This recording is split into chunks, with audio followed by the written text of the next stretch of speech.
Hola a todos, ¿cómo están? Mi nombre es Ricardo Valero, asesor en comercio exterior y aduanas. Y en esta ocasión particular quiero tocar 5 temas puntuales que les pueden servir a ustedes en su profesión o en los que están involucrados en la actividad. Esto tiene que ver con la promulgación y entrada en vigencia del Decreto Ejecutivo 586 el 1 de noviembre del año anterior, del 2022, y que versa sobre la reforma de varios cuerpos normativos que tienen que ver con política en materia económica y fiscal y de inversión. Específicamente voy a referirme a las reformas que se han dado en el reglamento al libro quinto del COPSI, es decir, al de facilitación aduanera. Y el primer tema, el primer punto en específico que quiero que ustedes tengan en cuenta es que ya dentro de la modalidad de facilidades de pago ya no solo va a servir para los bienes de capital, es decir, para dar facilidades en pago de impuestos para bienes de capital, sino también para obligaciones involucradas dentro de rectificaciones de tributos producidas en control posterior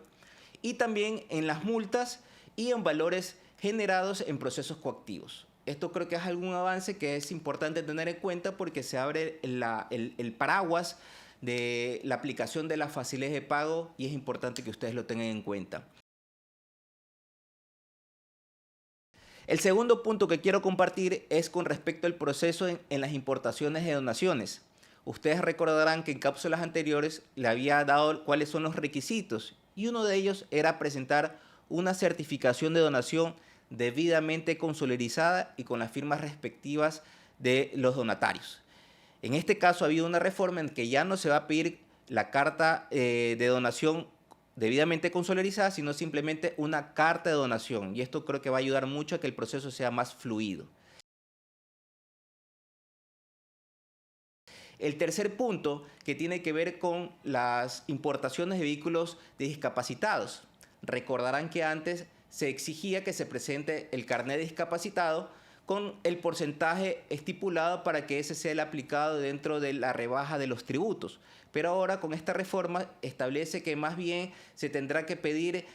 una autorización a la Autoridad Sanitaria Nacional para que confirme o certifique que esta persona mantiene pues una discapacidad para que se vea acreedor a las modalidades y beneficios dentro de la importación. Pero aquí sí me gustaría hacer una observación porque si nos vamos a las últimas reformas a la ley de discapacidad establece que la aduana, es decir, el SENAE solicitará a la autoridad sanitaria es decir, a la Autoridad Sanitaria de Discapacidades dentro del Ministerio de Salud Pública que corrobore o certifique sobre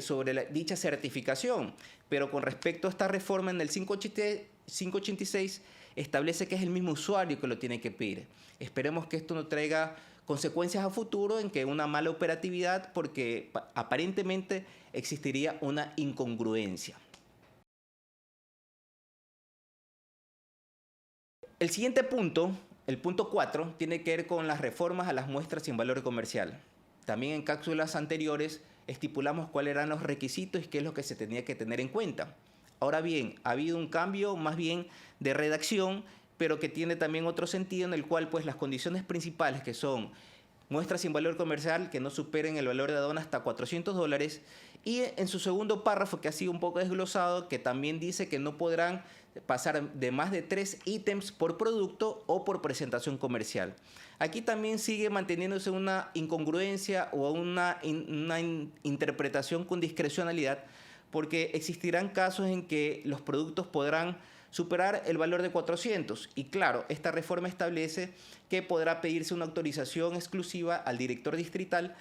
para que en estos casos de importaciones que superen los valores lo pueda autorizar considerando la naturaleza de la muestra.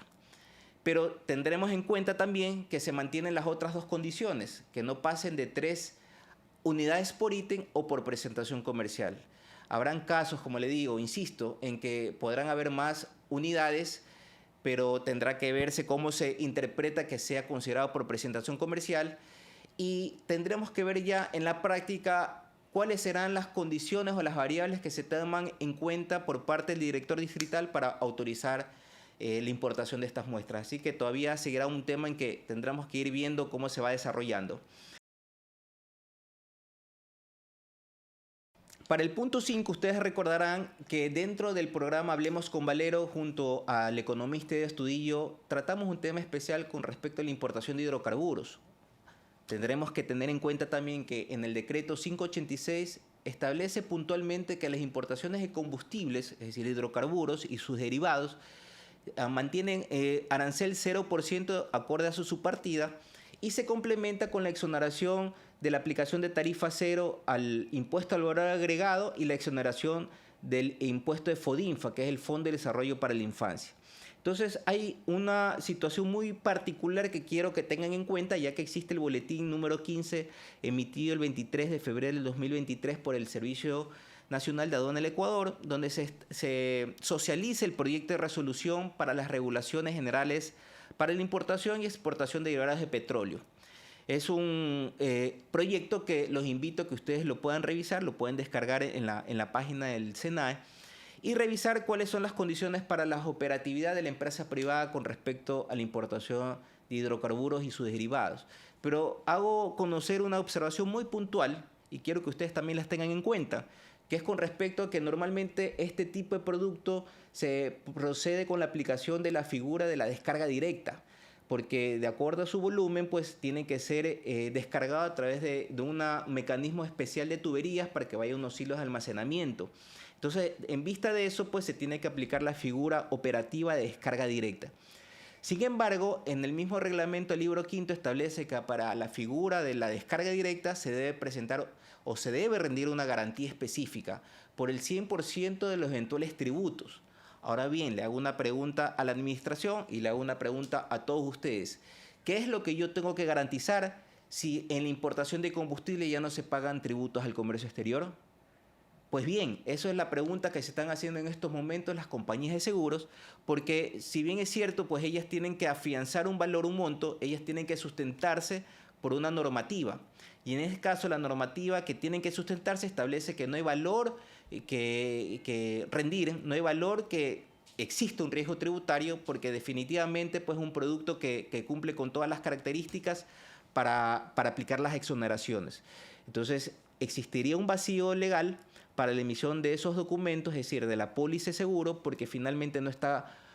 cubriendo nada, no está cubriendo ninguna operación y más aún que no tiene ese riesgo tributario que podría existir por el caso de que exista alguna informalidad, pero en una importación de combustible pues es muy difícil que se llegue a importar algún tipo de producto distinto al que se está declarando. Entonces, este es un llamado a la autoridad para que revise, ya que el cumplimiento para la socialización de este proyecto es hasta el 14 de marzo,